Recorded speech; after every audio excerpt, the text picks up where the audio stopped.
नमस्कार दोस्तों, आज हम राज कॉमिक में वंडरमैन परमाणु की बारूद लाए हैं। कहानी शुरू होती है एक स्कूल से, जहां कुछ छोटे बच्चे परमाणु के स्वागत में लगे रहते हैं। उनको चाहिए उनका सुपर हीरो परमाणु। इधर परमाणु आ रहा होता है कि तभी देखता है कि एक बच्ची एक्सीडेंट होने वाला है। उस बच्ची को बचाता है ट्रक से। उस बच्ची का नाम पिंकी होता है।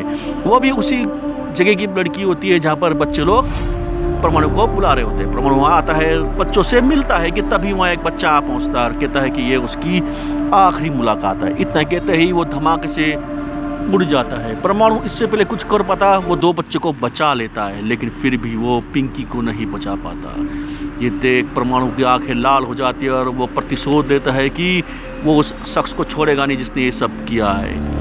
परमाणु के जाने के बाद इंस्पेक्टर विनय वहाँ आता है और बच्चे को चेक करता है और देखता है कि उसके शरीर में एक तार बना था। वो समझ जाता है कि ये किसी का और का काम होगा। इधर कुछ बच्चे लोग भीड़ इकट्ठा करते हैं और एक बच्चा अपने शरीर में बम दिखा के बोलता है कि भाग लो जहाँ भाग सकते हो। तभी धमाका हो जाता है। उस धमाके से प्रकाश उड़ जाते हैं काफ़ी लोगों के, और जो बच जाते हैं वो इधर उधर भागने लगते हैं।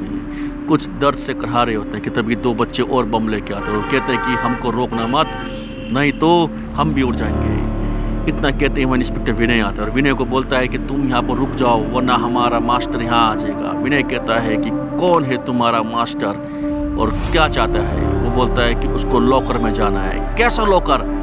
वो बोलता है एक लॉकर है जहाँ पर उसको जाना है। तभी एक औरत करा के बोलती है कि मुझे हॉस्पिटल ले जा लो।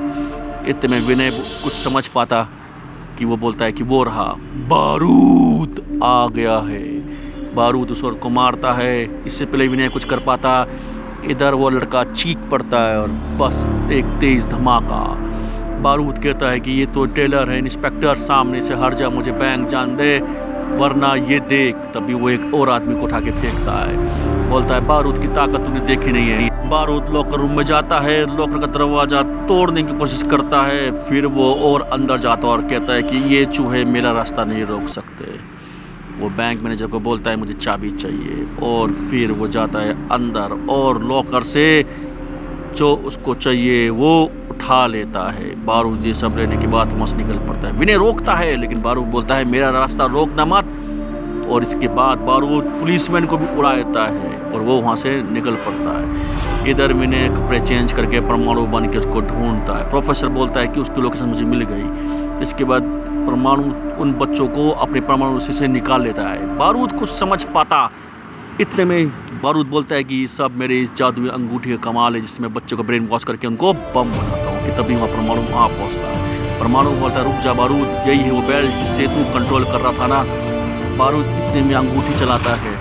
परमाणु उस बेल्ट को बारूद की तरफ फेंकता है। एक धमाके के साथ बारूद का वैन उड़ जाता है। बारूद बोलता है कि बस बहुत हुआ परमाणु, अब मेरी अंगूठी से मैं तेरा ब्रेन वॉश कर दूंगा। लेकिन परमाणु अपने परमाणु छल्ले से उसकी अंगूठी को तोड़ देता है। परमाणु बोलता है आओ एक एक करके वार करे मर्द की तरह, लेकिन बारूद उस पर टूट पड़ता है। परमाणु पे भारी पड़ उठता है। बारूद अपने खंजर को बाहर निकालता है और परमाणु को पकड़ के बोलता है जब जब परमाणु इस धरती पे आएगा तब तक बारूद उसको ख़त्म कर देगा। लेकिन तभी एक बेल्ट बारूद के गले में आता है और एक बच्चा बोलता है कि बारूद बस बहुत हुआ, अब तू मरा, ये अंगूठी हमारे पास है, और बारूद उड़ जाता है। इसके बाद परमाणु बच्चों को बोलता है ले लिया मैंने उस कातिलों का बदला, आज से तुम लोग आज़ाद हो। और परमाणु निकल पड़ता है अपने एक और सफ़र की ओर। तो दोस्तों आपको ये कहानी कैसी लगी मुझे कमेंट करके जरूर बताना। हम मिलेंगे परमाणु की अब अगले धमाकेदार कहानी में। तब तक आप मेरे चैनल को सब्सक्राइब करें। मिलते हैं अगले कहानी में। बैड टाइम राज कॉमिक।